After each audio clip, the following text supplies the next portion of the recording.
Most goals fall apart, not because people don't care, but because they're built on a version of life that doesn't actually exist. They're based on motivation or guilt or a sudden burst of optimism, not on how things really tend to go once life gets busy or stressful. You've tried to quit before. Maybe it worked for a while. Maybe it didn't. But deep down, you know sobriety isn't just about not drinking. It's about finding peace, purpose, and finding yourself again. Welcome to the Sober and Happy Podcast. Each week, Tim shares hard-earned lessons from his own decade of recovery, real talk, real methods, and the mindset that helped him turn the fight of sobriety into a life he actually loves. This is the Sober and Happy Podcast. Now, here's your host, Tim Phillips. Welcome back to the Sober and Happy Podcast. As the years wind down and we look back on the past year, it's common to feel a mix of emotions all at once. Part of you might feel proud of how far you come, and another part of you might feel quietly disappointed. Or maybe you're just relieved the year is finally over and you don't even know how to sum it up yet. And if you're sober, that reflection can feel heavier than it does for other people. Because it's not just about goals or plans or whether the year went the way you hoped. We're often asking ourselves questions like, am I doing this right? Or should I be further along by now? Or did I actually grow this year or just get through it?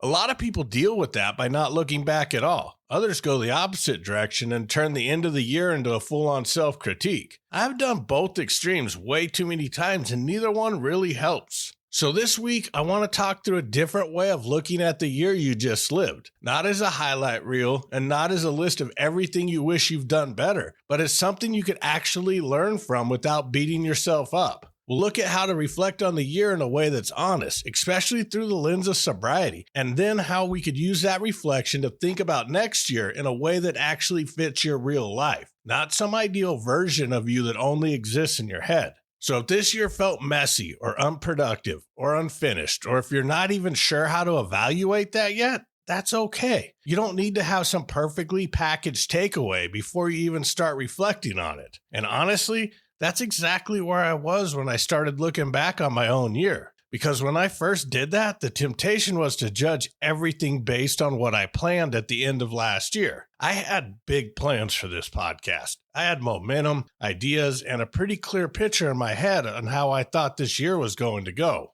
And then life completely fell apart for a while. Not in a subtle way, not in a things got busy way. I hit full-on burnout, mentally and physically, to the point where stopping wasn't optional anymore. My body and brain were basically forcing the issue, whether I liked it or not. If you listened to that first episode when I came back, you already know that it was me realizing that the way I was pushing myself wasn't sustainable, and that if I didn't step back and take my health seriously, things were only going to get worse. So yeah, from the perspective of the plans I made last year, this year didn't go the way I expected at all. But when I look at the reality of the year instead of the plan, something else stands out. I didn't ignore the warning signs. I didn't try to power through and pretend everything was fine. And I didn't come back doing the same exact thing that burned me out in the first place.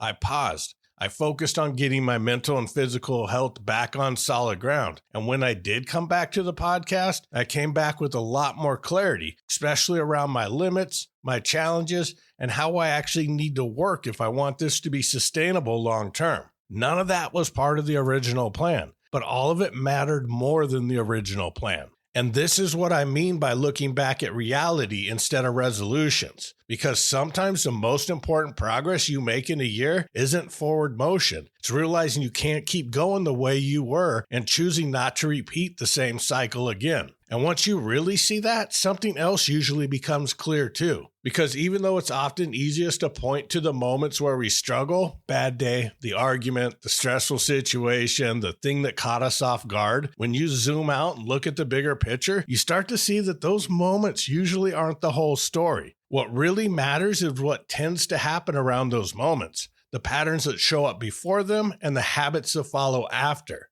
That's what I want to talk about next. Because once you start noticing patterns, it changes how you understand the year you just lived, and it gives you a much clearer starting point for the year ahead.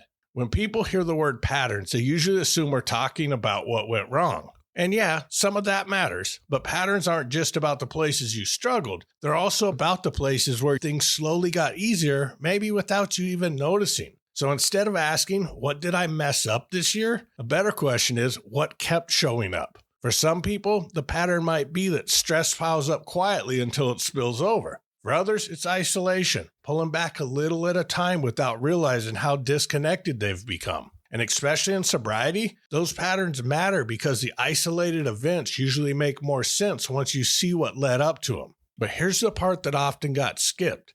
They're usually positive patterns too. Maybe you didn't handle everything perfectly, but you recovered faster when things went sideways. Perhaps you started listening to that little voice in the back of your head saying, maybe this isn't a good idea more often. Maybe you asked for help instead of sitting alone with it. Or maybe you just didn't spiral the way you once would have. Those are patterns as well, even if they don't feel as dramatic. And they're important because they tell you what's already working, what you don't want to throw away just because a year didn't look the way you expected. When I think about my own year, one of the biggest patterns that stand out isn't just the burnout. It's that once I stepped back and dealt with what was actually going on, I didn't come back the same way. I came back more aware of my limits, more honest about my energy, more willing to adjust instead of trying to force things. That doesn't mean everything suddenly got easy, but it does mean I'm not trying to repeat the same cycle and hoping for a different result. And this is where reviewing the year becomes useful instead of painful. You're not doing this to keep score. You're doing it to notice what helps you stay steady and what slowly pulls you off balance so you could make better choices going forward. If you could even name one pattern that supported you this year and one that made things harder, you already have more clarity than most people do going into the next year. And that's important because this is usually the point where people skip straight to goal setting and end up right back where they started.